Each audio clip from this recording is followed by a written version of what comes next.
ചർച്ചയിലേക്ക് ശ്രീ മോഹൻ റോയ്, ഇന്ന് സ്വർണത്തിന്റെ വില ഒരു പവന് 57,440 രൂപയാണ്. 300 പവൻ സ്വർണം ആണ് അവിടെ ഉണ്ടായിരുന്നത്. ഏതാണ്ട് 1,72,00,000 രൂപയോളം അത് തന്നെയുണ്ട്. ഒരു പവൻ 57 ആവുമ്പോൾ മിനിമം ഒരു പവന്റെയോ അല്ലെങ്കിൽ 2 പവന്റെയോ ഒക്കെ ഒരു മാല ഒരാൾ ധരിച്ചാൽ 1,15,000 രൂപ അതിന് വില വരും. അപ്പോൾ ഇടുന്ന സ്വർണമായാലും നമ്മൾ വീട്ടിൽ സൂക്ഷിക്കുന്ന സ്വർണമായാലും അതിൻ്റെ റിസ്ക് എത്രമാത്രമുണ്ട് എന്ന് സൂചിപ്പിക്കാനായാണ് ഞാൻ ആ കണക്ക് പറഞ്ഞത്. അപ്പോൾ സ്വർണത്തിന് ഇങ്ങനെ വില കയറിക്കൊണ്ടിരിക്കുമ്പോൾ സ്വർണം വീട്ടിലിരിക്കുന്നത് അത്രമാത്രം റിസ്ക്കായി മാറുന്നു. പക്ഷെ അപ്പോൾ പോലും ആരും അത് ഉപേക്ഷിക്കാൻ തയ്യാറാവുന്നില്ല, കുറയ്ക്കാൻ തയ്യാറാകുന്നില്ല. എത്രമാത്രം കിട്ടുന്നോ അത് ധരിക്കാനും സൂക്ഷിക്കാനും മലയാളികൾ ഇഷ്ടപ്പെട്ടുകൊണ്ടിരിക്കുകയാണ്. എന്തുകൊണ്ടാകും അത്? അല്ല, അവിടെ മലയാളിയുടെ പൊതുവായ ഒരു പ്രകടനപരതയുടെ ഒരു പ്രശ്നമുണ്ട്. കാരണം നമ്മളിപ്പോഴും പല നഗരങ്ങളിൽ നടക്കുന്ന ഒരു കല്യാണത്തിന് ആ കല്യാണ ഹാളിലേക്ക് ചെന്ന് കഴിഞ്ഞാൽ യഥാർത്ഥത്തിൽ ആ ഹാളിലൊക്കെ എത്ര കോടി രൂപയുടെ എന്താ പറയുക, ഇങ്ങനെ ഉപയോഗിക്കേണ്ട വാക്കിനിക്കല, എത്ര കോടി രൂപയാണ് ആ കല്യാണ ഹാളുകളിലൊക്കെ ഇങ്ങനെ നിൽക്കുന്നതെന്ന് അറിയാമോ?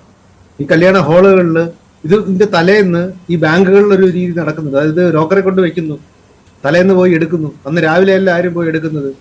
വന്ന് പല ബാങ്ക് ലോക്കറുകളും ഇത് മനസ്സിലാക്കിക്കൊണ്ട് ബാങ്ക് ലോക്കറിനുള്ളിൽ തന്നെ നിങ്ങൾക്ക് ഡ്രസ്സ് ചെയ്യാനുള്ള സംവിധാനങ്ങളുണ്ട്. അവിടെ വന്ന് സ്വർണം ഇട്ട് ഡ്രസ്സ് ചെയ്തിട്ട് ചില ആൾക്കാർ അവിടെ വന്ന് സ്വർണം ഇട്ട് ഡ്രസ്സ് ചെയ്തിട്ട് തിരിച്ച് അതേ ലോക്കറിൽ തന്നെ കൊണ്ടുവയ്ക്കുന്നവരുണ്ട്. അപ്പം സുരക്ഷിതമായ ഒരു നിക്ഷേപമാണ് സ്വർണം. എനിക്ക് തോന്നുന്നു ക്രിസ്റ്റോർ സാറൊക്കെ അതിനെക്കുറിച്ച് വ്യക്തമായി പറയും.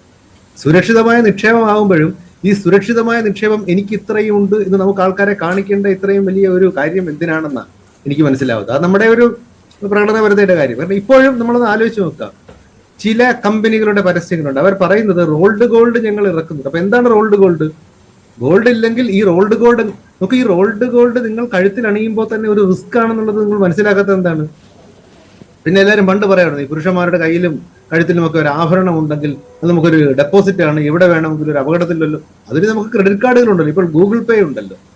അപ്പൊ ഇതിന്റെ എല്ലാം അപ്പുറത്തേക്ക് നമുക്കിത് മറ്റുള്ളവരെ കാണിക്കണമെന്ന് നമ്മൾ സ്വർണ്ണമാണ്.